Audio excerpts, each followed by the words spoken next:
네, 하나님 말씀 민수기 14장입니다. 오늘 11절에서 19절까지입니다. 민수기 11장을 좀 찾으시면 좋겠습니다. 민수기 11장 오늘 11절에서 19절입니다. 14장, 민수기 14장. 민수기 14장 19절.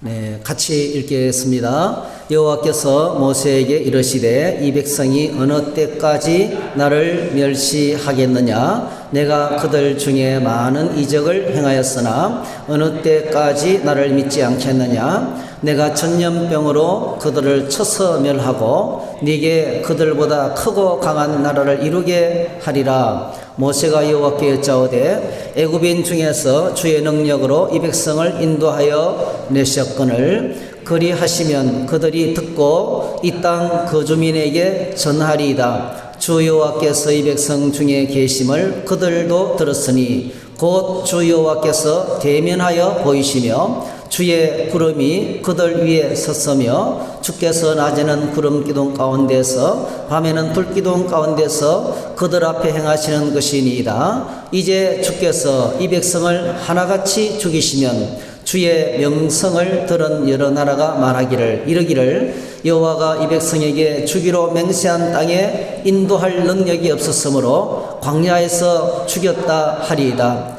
이제 구하옵나니 이미 말씀하신 대로 주의 큰 권능을 나타내옵소서. 이러시기를 여호와는 노하기를 더디하시고 인자가 많아 죄악과 허물을 사하시나 형벌 받을 자는 결단코 사하지 아니하시고 아버지의 죄악을 자식에게 갚아 3, 4대까지 이르게 하리라 하셨나이다. 구하옵나니 주의 인자의 광대하심을 따라 이 백성의 죄악을 사하시되 애굽에서부터 지금까지 이 백성을 사하신 것 같이 사하시옵소서. 아멘. 예, 오늘 이 민수기 14장 말씀을 중심으로 말 이런 제목으로 함께 말씀을 나누겠습니다. 지금 우리 대한민국을 둘러싼 환경이 매우 어렵죠. 굉장히 어렵습니다. 정치적으로는 국내 안에 평화가 없습니다. 정치적인 이념으로 나라는 나뉘어서 서로 싸우고 있고 갈등이고 아마 이념적으로 무한 분쟁인 것 같아요. 네, 뭔가 이렇게 국민들의 마음을 통합하기가 상당히 어려운 그런 상황에 있습니다. 어린이날이 지났지만은 출산율이 엄청나게 떨어져 있습니다. 작년에 2022년도 통계를 보니까요, 19만 2천 쌍이 결혼을 했어요. 그러니까 19만 2천 명이 결혼을 했는데, 결혼건이 19만 2천 건인데, 출산율이 0.73. 이게, 그러니까 0.2사람이 결혼해가 0.73명이 태어난다는 거예요. 이 숫자가요. 한 명이 안 태어나는 거예요. 두 사람이 결혼해서 한 명이 안 태어나는 거죠. 세계 통계를 보면 이스라엘 사람들이 2.9명을 낳아요. 멕시코가 2.8명, OECD 선진국입니다. 그러니까 두 사람이 결혼해서 2명 이상을 낳아야 유지가 되는 거예요.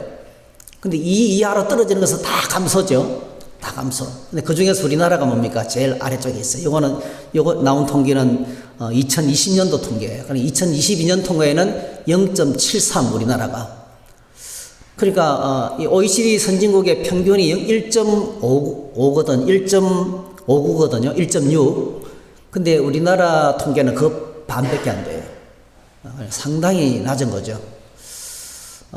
그만큼 우리나라 환경이 어렵다는 겁니다. 그죠? 저희들의 나라가 어려웠기 때문에 자녀를 낳고 낳기가 두렵고 아이를 낳아서 키우는 것이 힘들다는 그런 증거 중에 하나입니다. 성경은 사실은 믿음의 가정에서 자녀들이 많이 태어나야 한다고 가르치고 있어요. 정말 이거는 중요한 진리거든요. 믿음의 가정에서 좋은 신앙적인 배경을 가진 가정에서 어린아이들이 많이 태어나야 돼요. 이거는 사명이고 이 속에 행복이 있습니다, 여러분. 아이들이 많으면 힘들 거라는 생각은 마귀가 집어주는 생각이에요. 아이들이 많을수록 기쁜 일이 더 많습니다, 여러분. 보람된 일이 많이 있어요. 물론 성장 과정에서 고통이 있어요. 어려운 일들이 있습니다. 그런데 그 아이들이 얼마나 우리에게 큰 기쁨을 주는지 몰라요. 우리가 조금 전에 읽었던 그 교동문에서 나오죠. 시편 127편 말씀 한번 같이 읽어보겠습니다. 시작. 보라, 자식들은 여호와의 기업이요 태의 열매는 그의 상급이로다. 젊은 자의 자식은 장사의 수중의 화살 같으니 이것이 그의 화살통에 가득한 자는 복되도다. 그들이 성문에서 그들의 원수와 담판할 때에 수치를 당하지 아니하리로다. 하나님 주시는 복이라는 거죠. 여러분, 하나님 주시는 축복과 복이 자녀들을 통해서 주어집니다. 그 자녀는 저주가 아니에요. 자녀는 무거운 짐이 아닙니다. 자녀는 하나님께서 오늘 저와 여러분들의 엄청난 기쁨을 안겨주는 하나님의 축복이라는 거예요. 이것이 많을수록 이것이 그의 화살통에 가득한 자는 복이 또다. 그럼 정말 우리가 성경적인 가치관으로 재무장해야 됩니다. 오늘 이 전 세계 가장 큰 위기가요, 이 출산율이 급격하게 떨어지는 겁니다. 원인이 많이 있어요. 그 중에 하나가 제일 큰 것이 여성들이 일자리를 갖게 되면서 여성들의 지위가 높아지면서 출산율이 급격하게 줄어드는 거죠. 그리고 경제적으로, 정치적으로 세계 전체적인 불안이 가득해요. 불안이 가득하기 때문에 걱정이 되고 염려가 돼서 아이를 못 낳는 거예요. 아이를 낳아서 키울 수 있는 자신이 없는 겁니다, 여러분. 그래서 전 세계적으로 이런 모든 것들을 위협하는 가장 큰 것이 두려움이라는 것이에요. 두려움. 이런 미국의 대통령 가운데서 소아마비 장애인이면서 4번이나 대통령이 됐던 분이 계시거든요. 정말 대단한 대통령이에요. 장애인이에요, 장애인. 여러분 잘 아시는 루즈벨트 대통령이. 루즈벨트 대통령이 됐을 때 1994년도는요, 미국이 심각한 경제 공황 가운데 빠졌어요. 뭐 헤어날 수 없는 엄청난 경제 공황의 바람이 불어닥쳤어요. 그가 대통령이 1994년도 취임을 하면서 취임 연설에서 유명한 말을 남겼어요. 이런 말을 했습니다. The only things we have to fear is fear itself. 했어요. 그러니까 우리가 정말 두려워해야 할 것은 두려움 자체라는 거예요. 두려워하는 것을 두려워해야 된다는 거예요. 그럼 세상이 두려움의 포로가 되면 이게 이제 역사가 거꾸로 돌아가는 거예요. 인구 소멸, 지금 우리나라 말에 한참만 나오는 말이 국가 소멸인데, 국가 소멸. 이대로 가면 얼마 안 있으면 국가가 없어진다는 거예요. 전 세계도 마찬가지입니다. 전 세계 전체가 지금 추설멸이 급격하게 떨어지고 있고, 우리나라도 그 중에서 제일 심각한, 저희 나라 가장 심각한 거죠. 이러면 모든 사람이 마비되고 앞으로 희망은 없습니다. 희망이 사라지는 거죠. 이런 아주 어려운 환경 속에 있는데요. 정말 두려워해야 될 것은 두려움 그 자체라는 겁니다. 여러분, 두려움의 반대말이 뭐죠? 용기죠, 용기. 용기에 대해서 이런 말을 했습니다. 용기란 무서워하지 않는 것이 아니라 무서워도 계속하는 것이다 하는 거죠. 우리 주변에 두려움의 요소가 많이 있지만은 자녀를 낳고 경제활동을 하고 앞을 향해서 나가는 것은 계속해서 나가야 된다는 거예요. 근데 여러분, 우리가 두려움 속에, 무서움 가운데서 계속해서 앞으로 나갈 수 있는 힘이 뭘까요? 그게 믿음입니다, 여러분. 믿음은 모든 두려움을 몰아냅니다. 할렐루야. 믿음은 두려움을 몰아냅니다. 우리가 지금 출애굽기 13장, 14장을 심층 분석해야 된다고 생각했습니다. 말씀드렸습니다. 지난 2주 동안에 13장 말씀을 생각했고요. 앞으로 2주 동안에 오늘과 다음 주까지 14장을 생각할 겁니다. 이 13장에서 14장에서 계속 우리에게 진짜 믿음이 무엇인가를 가르쳐주고 있는 겁니다. 여러분, 참된 믿음은 하나님의 말씀에 기초를 한 믿음입니다. 진짜 믿음은 하나님의 말씀에서 시작되고 하나님의 말씀으로 자라고 하나님의 말씀을 통해서 확신 가운데 나가게 됩니다. 여러분이 잘 아시는 로마서 말씀을 기억하실 거예요. 믿음은 들음에서 나고 들음은 그리스도의 말씀으로 말미암았느니라.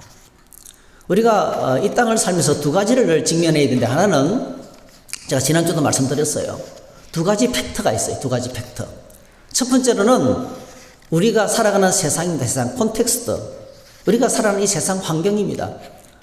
그래서 오늘 저희들이 기독교적인 관점에서, 기독교적인 가치관에서 하나님의 시각으로 세상을 정확하게 객관적으로 볼 수 있는 눈이 필요해요.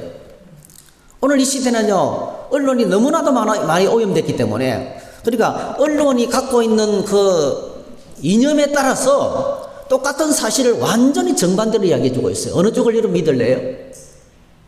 오늘 이 시대는요, 지식과 이 정보가 흘러 넘치는데요, 마치 홍수가 나면 마실 물이 없는 것처럼 다 시뻘건 물만 내려가고, 내가 무엇을 취해야 될지 정말 혼란스러운 세상이 되었어요.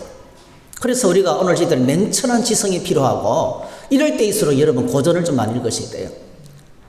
고전의 인문학들을 좀 많이 읽으셔야 돼요. 그러면 판단 능력이 생기고 분별 능력이 생기게 됩니다. 신문을 읽어도 이거 너무 지나쳤다, 잘못됐구나, 네, 알 수 있어요. 그래서 신문도 한 가지만 읽으면 안 돼요. 예, 여러 가지 신문을 종합해서 읽고, 또 뭐죠? 유튜브도 한 가지만 보면 안 돼요, 여러분. 다양한 소스를 해서 내가 거기서 정말 바르게 이 컨텍스트를 정확하게 읽을 수 있는 눈이 필요합니다. 이게 첫 번째 중요합니다. 그 다음에 두 번째로는 이 모든 상황에서 하나님이 다스리고 계십니다. 할렐루야. 그래서 이 모든 상황 속에서 우주를 운행하시는 영원한 하나님의 말씀을 직면해야 됩니다.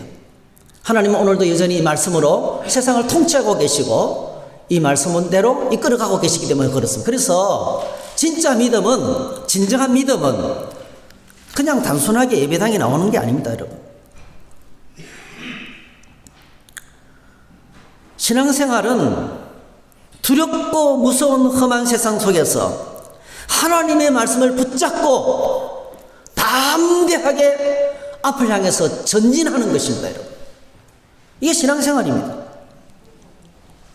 무섭고 두렵지만은, 가나안 땅을 보고 왔던 12명의 정탐꾼들이 무서움의 보고를 쏟아냈지만은, 그래도 하나님의 언약을 붙들고 앞을 향해서 나아가는 것이 믿음입니다. 여러분, 믿음은 성경에 대한 지식이 아닙니다. 지식 나부랭이가 우리를 구원하지 못합니다. 꼭 기억하셔야 돼요. 아무리 많이 알고 있어도 거기서 나를 구원하지 못합니다. 믿음은 예배 드리는 의식이 아닙니다. 종교 생활이 우리를 구원하지 못합니다. 헌금하고 봉사활동하고 기도하고, 그래서 우리가 뭔가를 하나님으로부터 따내는 것이 아닙니다, 여러분. 나의 대가를 들여서 정성이 부족하다. 예. 우리가 지금 민수기 지금 발람 이야기 계속 듣고 있잖아요. 뭔가를 들여서 신을 움직여서 내 목적을 얻어내는 것이 신앙생활이 아닙니다, 여러분. 진정한 믿음은 하나님께서 보내신 유일한 구원자가 되시는 예수 그리스도를 모시고 예수님과 함께 사는 것입니다. 주님과 함께 살기 위해서 반드시 필요한 것이 있는데, 말씀의 가이드를 받아야 되는 거예요. 하나님의 말씀이 있어야 돼요. 그래서 성경에서는 믿음을 이렇게 정의하고 있습니다. 자, 믿음으로 모든 세계가 하나님의 말씀으로 지어진 줄 우리가 아나니, 보이는 것은 나타난 것으로 말미암아 된 것이 아니니라. 말씀으로 온 우주 만물이 창조된데, 여전히 하나님은 말씀으로 통치하시고 말씀으로 심판하십니다. 이 세상의 시작도, 이 세상의 진행도, 이 세상의 마지막도 하나님의 말씀으로 이루어집니다. 히브리서 11장 6절, 믿음이 없이는 하나님을 기쁘시게 하지 못하나니 하나님께 나아가는 자는 반드시 그가 계신 것과 또한 그가 자기를 찾는 자들에게 상 주시는 이심을 믿어야 할지니라. 여러분, 지금 예배당에 오셨죠? 기억하시기 바랍니다. 우리는 하나님 앞에 나와 있는 거예요. 예, 하나님 앞에 나와 있는 겁니다. 예배당에 온 게 아니에요. 설교도로 오셨어요? 잘못 오셨어요. 하나님 앞에 나와 있는 겁니다, 여러분. 하나님 여기 계십니다. 하나님께서 우리를 보고 계십니다. 예배할 때 나의 생각도 읽으십니다. 우리의 말도 들으십니다, 여러분. 우리의 모든 은행 심사를 지켜보고 계십니다. 중심으로 하나님을 예배하는지 하나님께서 보고 계십니다. 보시고 하나님께 나온 자를 하나님께서 상 주신다, 이렇게 말씀하고 있습니다. 오늘 말씀의 제목이 좀 사실은 약간 여러분 어떤 느낌이 들어요? 예, 말 이러니까 상당히 좀 언짢은 생각이 들 수 있어요. 맞습니다. 오늘 우리가 본문의 말씀을 보면 세 종류의 사람들이 세 가지 말을 하고 있어요. 민수기 14장 전체는요, 세 가지 말로 딱 요약이 돼요. 첫 번째로는요, 1절부터 4절까지 백성들의 말을 소개하고 있습니다. 원망하고 통곡하고 두려움에 갇혀서 어쩔 줄을 몰라 하고 있습니다. 그리고 5절부터 19절까지 믿음의 사람들이 말을 하기 시작합니다. 여호수아 갈렙이 믿음의 말을 하고 모세와 아론이 믿음으로 하나님 앞에 엎드립니다. 믿음의 언어와 믿음의 행동이 있습니다. 그리고 마지막으로 이 모든 말을 다 들으신 하나님께서 마지막 결정을 내리십니다. 이스라엘 백성의 공동체의 운명을 선포하십니다. 이렇게 세 가지 말로 되어 있어요. 오늘 저희들은 시간 관계상 이 첫 번째 말하고 두 번째 말까지만 생각하고 세 번째 말은 다음 주일에 생각하도록 하겠습니다. 말씀을 읽고 묵상할 때 우리가 꼭 기억해야 될 원리가 있어요. 여러분 하나님 말씀 읽을 때 꼭 이렇게 읽으시면 좋겠어요. 첫 번째로요, 관찰하셔야 돼요. 하나님의 말씀을 관찰하셔야 돼요. 두 번째, 무슨 뜻이지? 해석을 해야 됩니다. 세 번째, 그 말씀을 해석한다는 것은요, 말씀을 관찰하다 보면 나에게 주시는 메시지를 듣습니다. 너 이렇게 해라 저렇게 해라 하는 메시지를 듣습니다. 그거 해석하는 거죠. 말귀를 알아듣는 거예요. 이제 해석하는 겁니다. 그 다음에 해석한 말씀을 가지고 뭐죠? 하나님, 이 말씀을 가지고 내가 어떻게 살아야 되겠습니까? 어떻게 살면 좋겠습니까? 내 자신에게 적용해야 돼요. 그래서 성경 읽을 때 꼭 기억하셔야 되시기를 여러분 관찰하시고 부지런히 살펴야 돼요. 읽고 또 읽고. 여러분 그 책들을 읽으면요, 성경도 마찬가지지만 이미 읽었던 책들을, 예를 들면 돈키호테 같은 책들, 그런 책들 유명하잖아요. 정말 대단하잖아요. 읽을수록요, 옛날에 읽을 때 안 보이던 사설이 탁 다가와요. 그게 고전의 힘입니다, 여러분.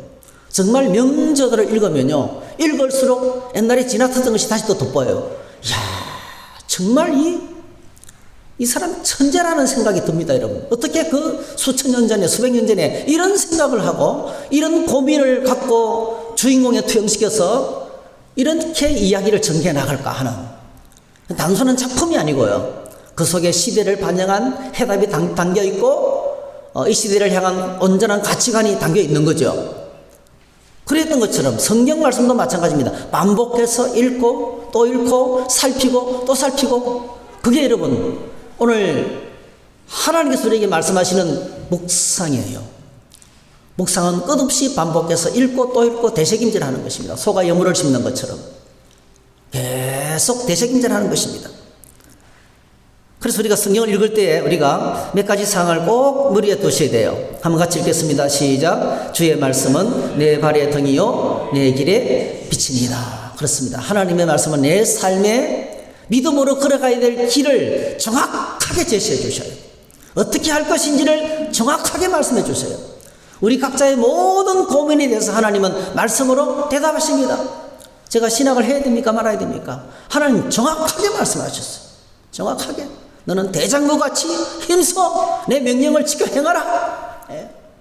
내가 너를 지명하여 불러나니 너는 내 것이라. 내가 너를 책임지겠다. 이렇게 말씀하시는 거예요. 큰 문제가 생겨서 막 가슴이 콩닥콩닥 뛰면서 입이 바짝바짝 말하는데요, 하나님께서 말씀하시는 거예요. 아무것도 염려하지 말고 기도만 해라. 그럼 때를 따라도 오시는 하나님의 은혜로 내가 너를 돕겠다 말씀하시는 거예요. 그래서 일주일 동안 기도했더니 문제가 해결되는 거예요. 하나님 정확합니다, 여러분. 디모데후서 3장 16절 있습니다. 시작. 모든 성경은 하나님의 감동으로 된 것으로 교훈과 책망과 바르게 함과 의로 교육하기에 유익하니. 모든 성경은 여러분 기억하셔야 돼요. 소설책이 아닙니다. 모든 성경은 하나님의 감동으로 기록됐어요. 하나님의 감동으로 1600년 동안 40여 명의 저자들이 여기저기 흩어져서 기록했지만은 모아놓고 나니까 한 권이에요. 한 주제에 똑같은 말씀을 전하고 있어요. 유일한 책이에요. 그러니까 이거는 성령의 감동으로 기록됐어요. 성령의 감동으로. 인간의 소리가 아닙니다, 여러분. 하나님의 계시입니다. 하나님의 계시. 그래서 어떻게 읽어야 되겠어요? 시편 119편 18절 시작. 내 눈을 열어서 주의 율법에서 놀라운 것을 보게 하소서. 에베소서 1장 17절 우리 주 예수 그리스도의 하나님 영광의 아버지께서 지혜와 계시의 영을 너에게 주사 하나님을 알게 하시고. 그래서 성경을 읽을 때 지식적으로 읽으면 안 됩니다.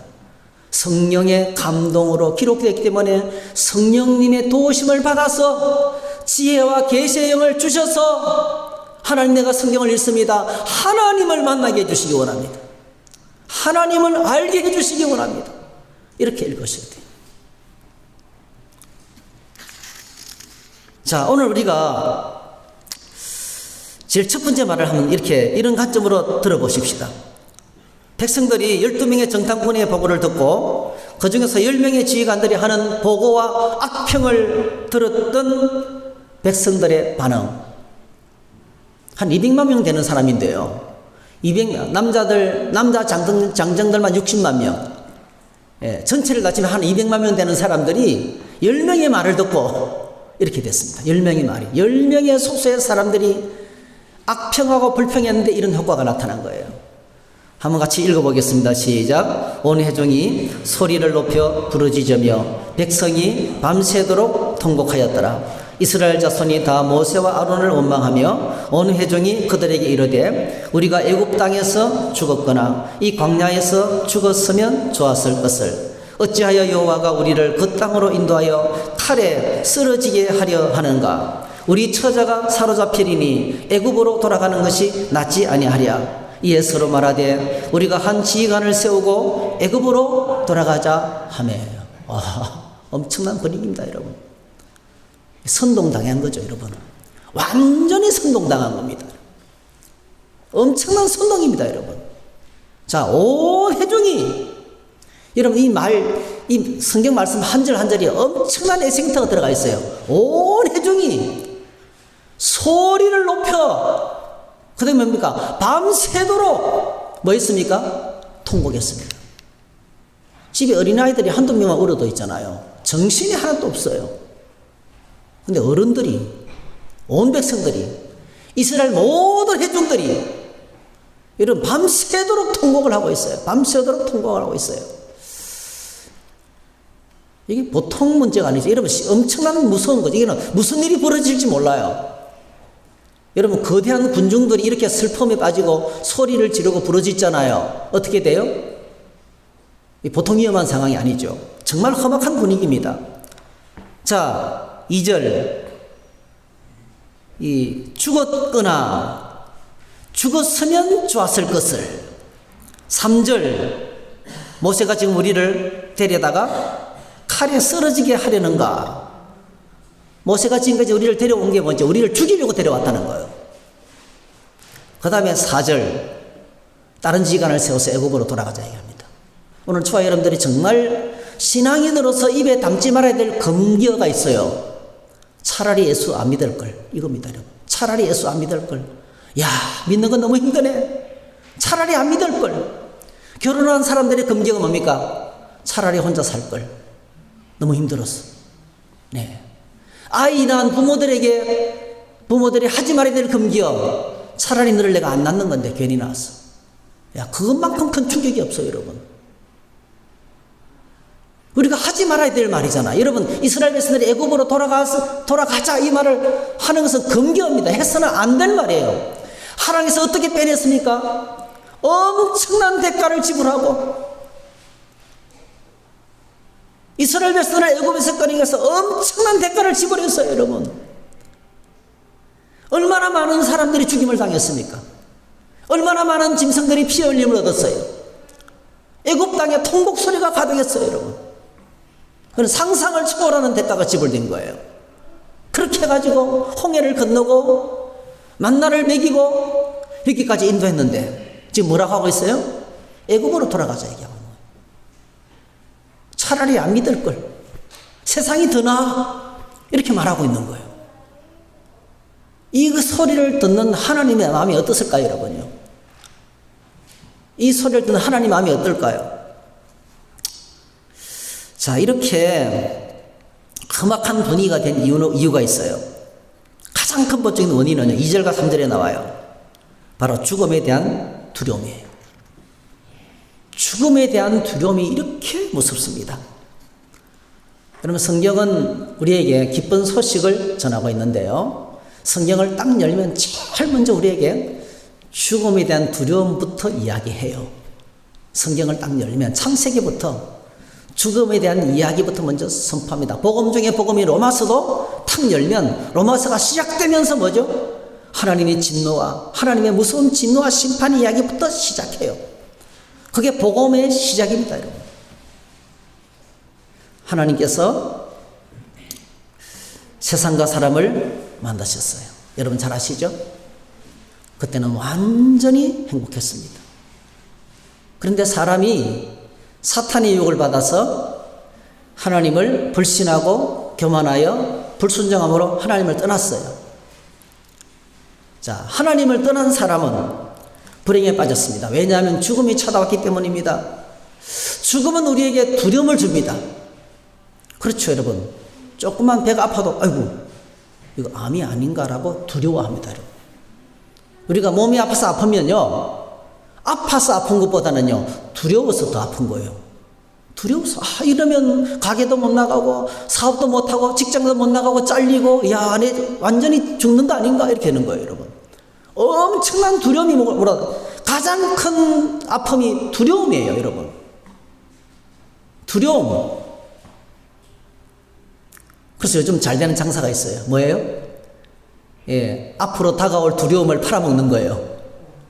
그게 보험이죠, 보험. 각종 보험들. 이거 들어놓으면 앞으로 든든하다. 예. 왜 두렵습니까?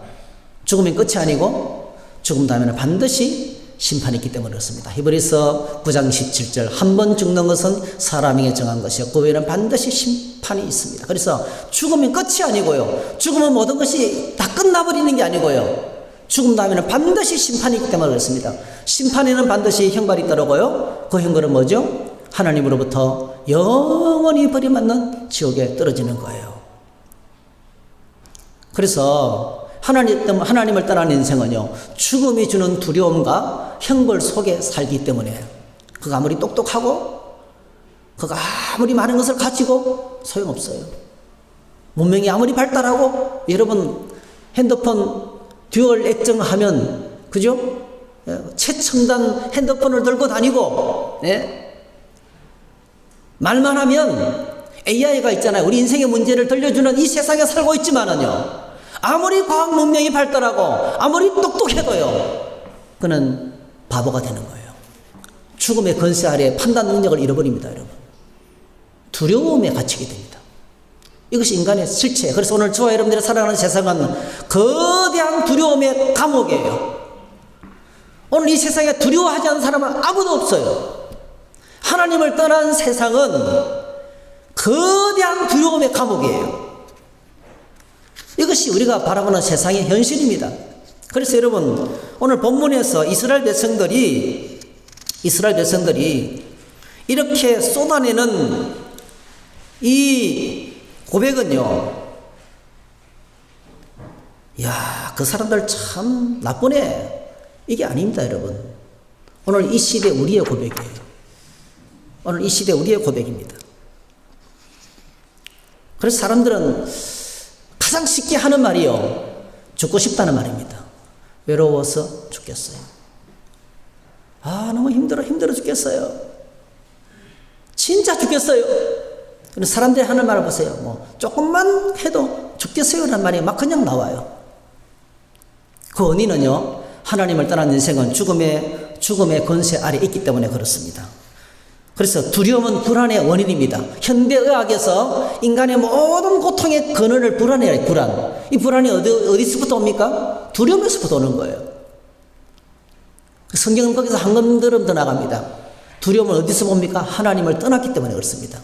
하나님을 떠나는 것이 죄예요. 그러니까 모든 두려움의 가장 밑바닥에 뭐가 있습니까? 인간의 죄가 있는 거예요. 인간의 죄가 있는 겁니다. 그래서 성경은 모든 사람이 죄인이라고 선포합니다. 로마서 3장 9절. 그러면 어때하냐? 우리는 나하냐? 결코 아니라. 유대인이나 헬라인이나 다 죄아래 있다고 우리가 이미 선언하였느니라. 기록된 바 의인은 없나니 하나도 없으며 깨닫는 자도 없고 하나님을 찾는 자도 없고 다 치우쳐 함께 무익하게 되고 선을 행하는 자는 없나니 하나도 없도다. 하나님이 바라보시는 세상의 현실입니다. 하나님의 관점으로 세상을 바라볼 때 온 세상은 거대한 사기 공동체예요. 그냥 속고 속이며 살아가는 거예요. 다 거짓말 속에 살아가는 거예요. 여러분 요즘 SNS 많이 하잖아요. 그냥 나 이렇게 산다라고 막 나타내잖아요. 그게 그 사람의 진짜 모습일까요? 그냥 뭔가를 감추기 위한 화장이에요, 화장. 그 뒤에 얼마나 많은 외로움이 있고 얼마나 많은 고통이 있고 그런다고 자신의 고통이 가려지는 건 아니에요, 여러분. 이게 오늘 세상의 현실입니다, 여러분. 그러므로 우리가 사는 세상, 이토록 과학 문명이 발달하고 있지만 이 세상에는 하나님을 떠난 이 세상엔 두려움이 가득 차 있습니다. 오늘 본문 이 출애굽에서 나오는 이 이스라엘 백성들의 이 말, 두려움에 가득 찬 말들이 바로 오늘 우리의 고백과 똑같다는 거예요. 자, 이 엄청난 폭풍 같은 위기 속에서 믿음의 사람들이 어떻게 말하고 행동합니까? 민수기 14장 5절 한번 같이 읽습니다. 시작. 모세와 아론이 이스라엘 자손의 온 회중 앞에서 엎드린지라. CEV 성경에서는 모세가 엎드렸는데 bowed down, 이게 경배한다는 뜻이에요. 경배한다. 경배한다는 거예요. 예배한다는 뜻입니다. 예배. bowed down to pray. 정확하죠? 여러분 사실은 여러분 어려운 일을 만나면 어떻게 합니까? 저 같은 경우에는 어려운 일을 만나면 아무도 보지 않는 깊은 기도 안에 찾아가서 혼자 기도할 때가 많아요. 근데 지금 모세는 뭡니까? 돌멩이를 들고 씩씩거리면서 때려 죽이겠다고, 모세와 아론을 없애버리게 됐다고 분노하는, 통곡하면서 집단적으로 지금 뭐죠? 보통 이거는 막을 수가 없는 거예요. 엄청난 위험이 눈앞에 닥쳐왔어요. 그때 뭐죠? 모세는 엎드렸어요. 하나님 앞에 엎드렸어요. 이게 믿음이에요. 자, 엎드리면 어떻게 돼요? 내가 나를 보호할 수가 없어요. 그렇죠? 방어적인 태세를 못 갖춥니다, 여러분. 생명도 목숨도 전적으로 하나님께 다 드리는 거예요. 그게 예배입니다, 여러분. 예배는 내 삶을 드리는 겁니다. 내 목숨을 드리는 것입니다. 엎드렸어요. 여러분, 오늘 저와 여러분들 안에 진정한 예배가 회복되기를 축복합니다. 예. 그리고 믿음의 사람 여호수아 갈렙이 옷을 찢으면서 이야기하는, 이는 심각하고 그러니까 극단적인 상황에서 하는 말이에요. 행동입니다. 극단적인 상황을 만나면 옷을 찢고 이야기하는 거죠. 그냥 해서 말을 안 들으니까. 7절부터 9절까지입니다.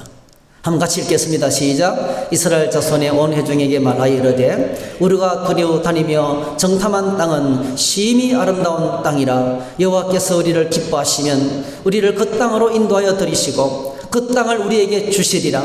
이는 과연 젖과 꿀이 흐르는 땅이니라. 다만 여호와를 거역하지는 말라. 또 그 땅 백성을 두려워하지 말라. 그들은 우리의 먹이라. 그들의 보호자는 그들에게서 떠났고 여호와는 우리와 함께 하시느니라. 그들을 두려워하지 말라 하나 했어요. 이게 믿음의 말이죠.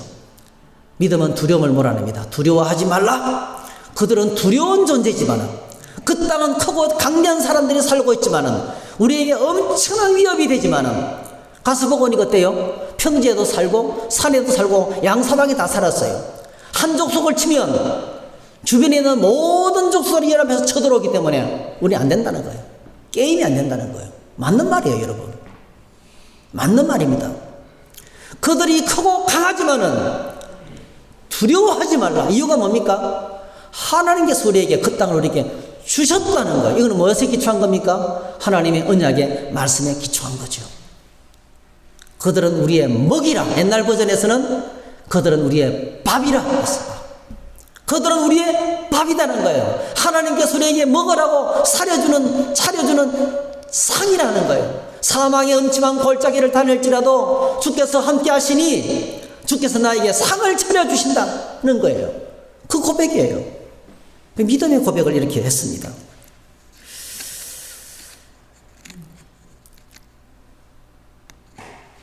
여러분 꼭 기억하셔야 돼요. 우리가 믿음이 살아있다면 반드시 저항을 만납니다. 너무 편하게 신앙생활 하는 것은 잘못된 믿음입니다, 여러분. 너무 편하게 신앙생활 한다. 내가 믿는 데는 아무런 방해도 없다. 글쎄요. 술 먹을 때 가서 술 먹고, 제사일 때 다 제사 지내고, 여러분, 그죠? 할 거 다 하면서 믿으면 아무 저항이 없을 거예요. 근데 우리 교회, 우리 집사님 한 분은 자녀들이 최근에 어버이날 때, 이번에 어쩔 수 없이 오늘 7일날, 어버이날 때 찾아갈게요. 미리 찾아갈게요. 그날 우리 어머니 아버지 모시고 맛있는 거 사드리겠습니다. 와, 그 집사님 대단해. 단칼에 일 없다. 주일은 안 돼. 아주 단칼에. 와, 그래야 돼요, 여러분. 그거 쉽지 않잖아요.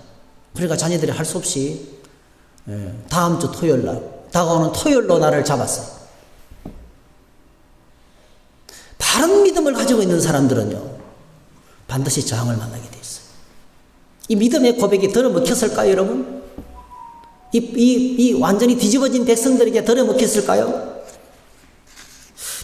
물고기가 살아있으면요, 물이 떠내려가지 않고 거대한 물줄기를 거슬러 올라갑니다, 여러분. 살아있는 믿음은 세상의 거대한 흐름을 거슬러 올라갈 수 있어요. 그게 파워입니다, 여러분.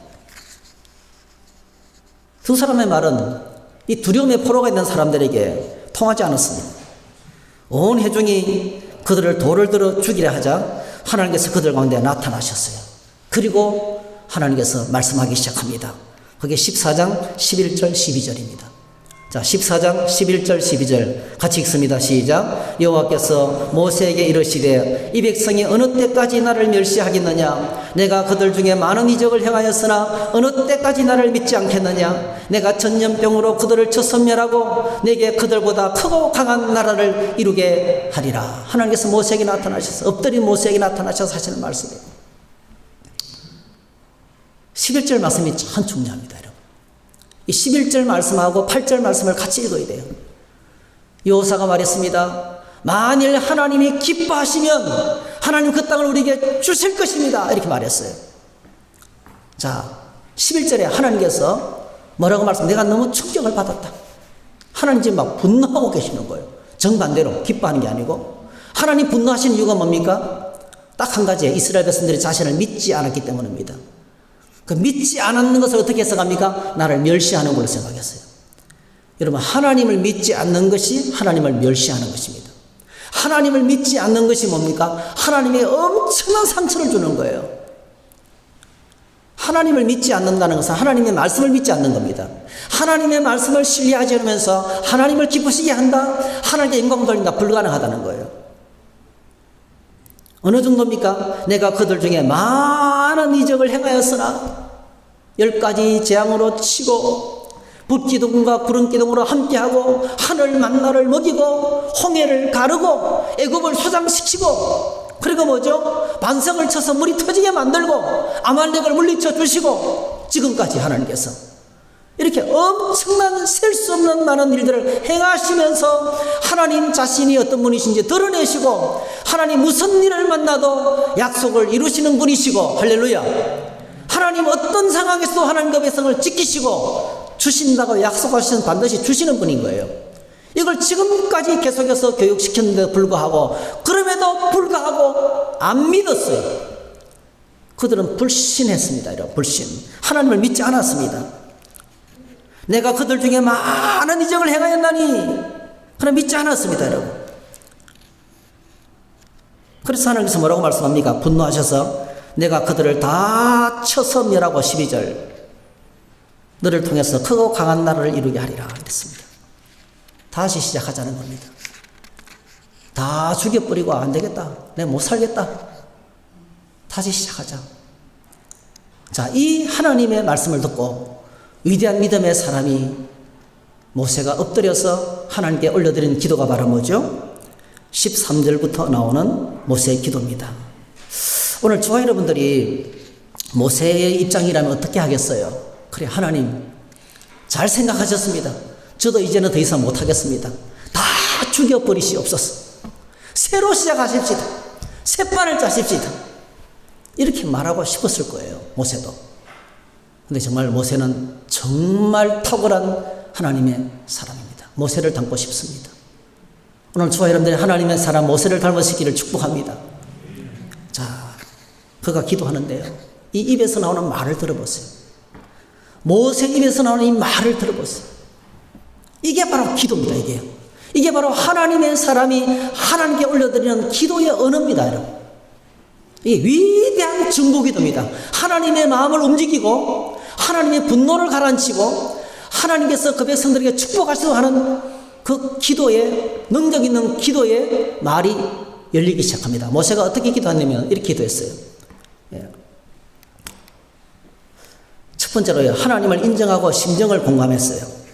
이게 참 중요한 것 같아요. 하나님을 인정하고 하나님의 심정을 공감했습니다. 모세가 여호와께 여짜오되 애굽인 중에서 주의 능력으로 이 백성을 인도하여 내셨거늘 그리하시면 그들이 듣고 이 땅 거주민에게 전파하리이다. 주 여호와께서 이 백성 중에 계심을 그들도 들었으니 곧 주 여호와께서 대면하여 보이시며 주의 구름이 그들 위에 섰으며 주께서 낮에는 구름 기둥 가운데에서 밤에는 불 기둥 가운데서 그들 앞에 행하시는 것이니이다. 자,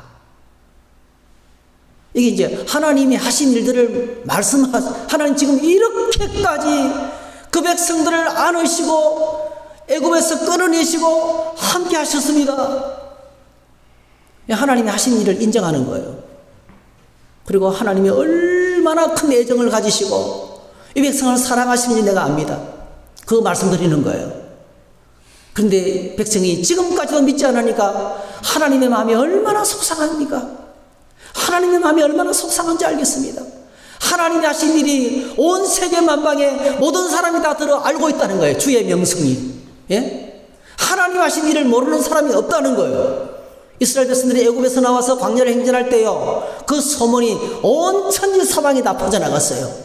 그 들려오는 소문을 여리고 땅에 기생이라는 한 여자가 들었어요.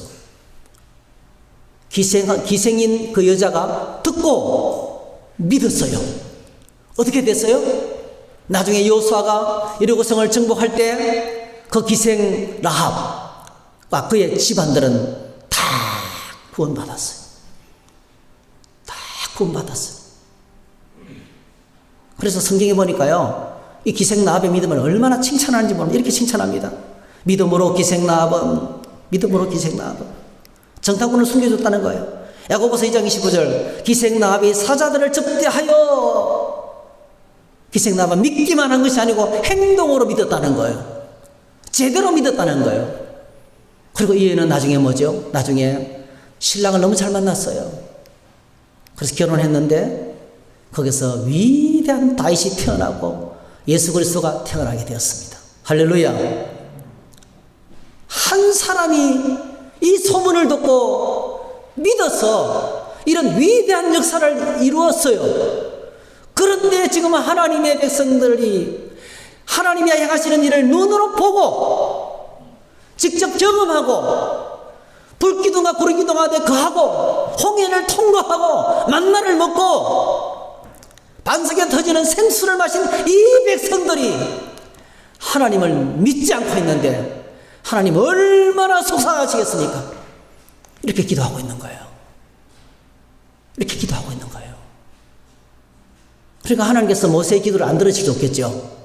모세의 기도를 들으면서 하나님의 분노가 쫙 가라앉는 거예요. 모세는 하나님을 너무 잘 알고 있었어요.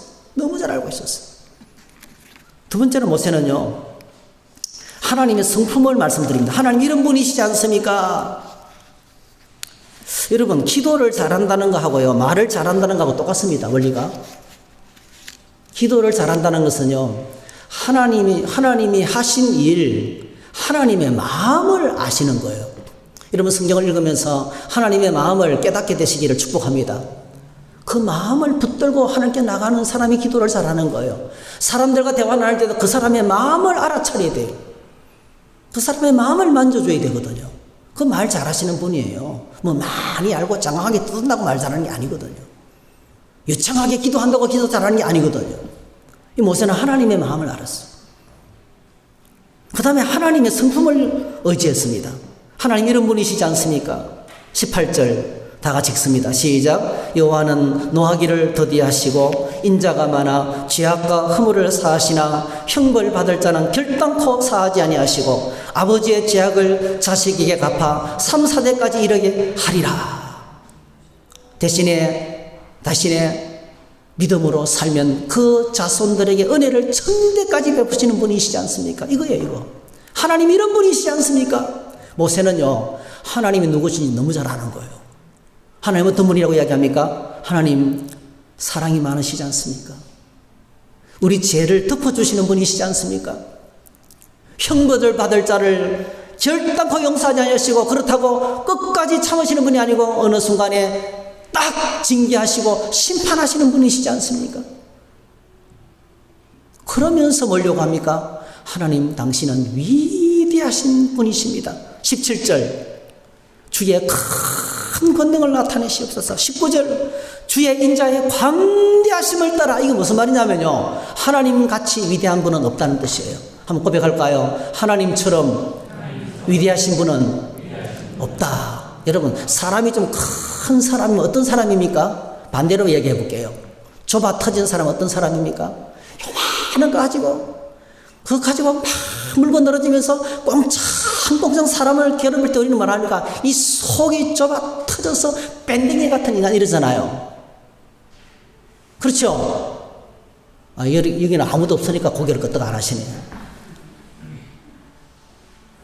지금 모세가 어떤 기도를 하고 있냐? 하나님 당신은 위대하신 분이시지 않냐고요.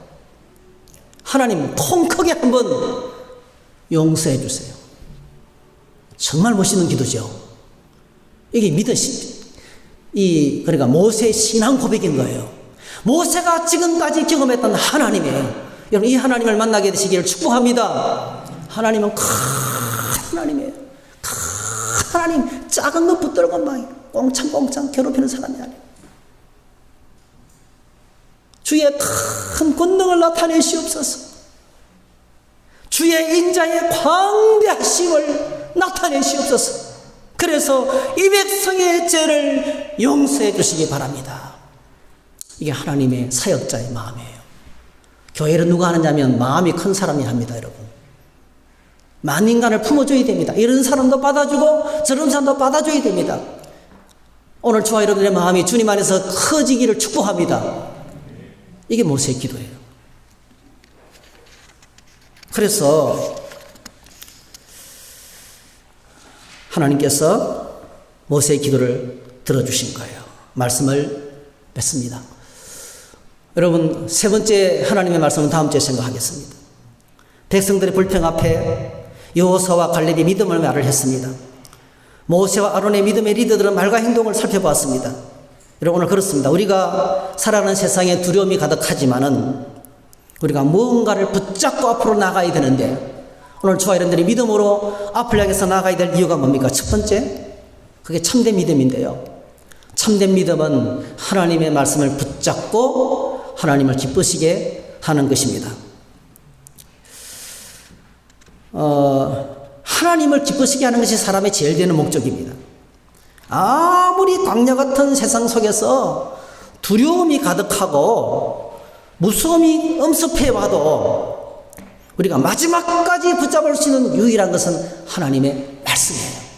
여러분 하나님의 언약을 꼭 붙잡으시기를 축복합니다. 결사적으로 붙잡아야 돼요. 두 번째로 하나님이 누구신지 깊이 알아야 됩니다. 믿음은 하나님의 말씀을 붙잡고 하나님 앞으로 나가는 것입니다. 여러분 모세와 아론을 보십시오. 목숨 건 기도를 올려드렸습니다. 이렇게 기도를 들 수 있는 이유가 뭡니까? 하나님이 누구신지 알았기 때문에 그렇습니다. 누구보다 깊이 하나님을 알았기 때문에 그러나 하나님 품속으로 들어가서 엎드렸던 거예요. 그래서 하나님께서 바로 응답하셨어요. 바로 응답하셨어요. 여호와께서 이르시되 내가 내 말대로 사하노라. 하나님 쿨합니다. 딴 군더더기 없어요. 그래 알았다. 용서해 주마. 끝이에요. 막 제가 가슴이 있잖아요. 시원했어요. 하나님 진짜 멋있는 분이에요. 할렐루야. 용서해 주겠다는 거예요. 다 안 죽이시겠다는 거예요. 살려주겠다는 거예요. 약속을 이루어 주시겠다는 거예요. 할렐루야. 하나님 응답하셨어요. 여러분 일본에 전설적인 경영인이 있죠. 이 사람 여러분 아실 거예요. 마사시타 고노스케 94세까지 살았습니다. 이 사람은요 태어나자마자 부모님 일찍 세상을 떠났어요. 일찍 혼자 됐어요. 그러니까 가난했어요. 너무 가난했어요. 두 번째로 그에게는요 건강이 없었어요. 늘 골골했어요. 늘 골골했어요. 세 번째 거는요 공부를 많이 못했어요. 초등학교도 못 나왔어요. 근데 그가 자서전에서 이런 말을 남겼습니다. 가난과 허약과 무학은 하늘이 내게 준 축복이었다. 집안이 가난했기 때문에 열심히 일을 해야 했고 다른 데서는 이렇게 말했어요. 15년을 더 빨리 조속했다는 거예요. 다른 사람보다 15년을 더 빨리 부모가 안 계시기 때문에 내 앞길을 내가 알아서 해야 되는 사람이 됐다는 거죠. 몸이 허약했기 때문에 늘 건강에 신경을 썼다는 거예요. 그래서 장수할 수 있었다는 겁니다. 그 다음에 배움이 없었기 때문에 학식 있는 사람들의 충고를 들으면서 끝까지 배웠다는 거예요. 그래서 그가 마사시다 전기를 만들고 파나소닉 회사의 창조가 되고, 물론 우리나라에서는 이 마사시다 전기가 뭐죠? 강제징용 사람들을 일시켰던 그 전범 기업이라 해가지고 비난을 하지만은 그래도 전 세계에서 존경하는 위대한 경영인으로서 정말 불후의 경영인으로서 유명하게 된 이 사람의 일생이 되었습니다. 여러분 전부 다 뭐죠? 부모가 안 계시고 허약하고 또 뭐예요? 배우지 못하는 거 두려움의 원인이죠. 두려움의 원인이죠. 여러분 기억하시기 바랍니다. 우리 주변에 내가 두려워하는 모든 것들 하나님의 축복인 줄로 믿습니다. 내가 무서워하는 모든 것들 그것 때문에 하나님을 찾고 믿음을 회복하고 하나님을 붙잡고 말씀으로 살아간다면 우리는 위대한 하나님의 일을 감당하는 하나님의 사람이 될 줄로 믿습니다. 이렇게 주님 말씀 붙들고 하나님과 함께 위대한 생애를 살아가는 저와 여러분 다 되시기를 주의 이름으로 축복합니다. 우리 교회가 이렇게 말씀으로 다져진 하나님의 공동체로 날마다 새로워지기를 축복합니다. 우리 함께 이 찬송을 함께 드리겠습니다. 찬송가 546장. 네.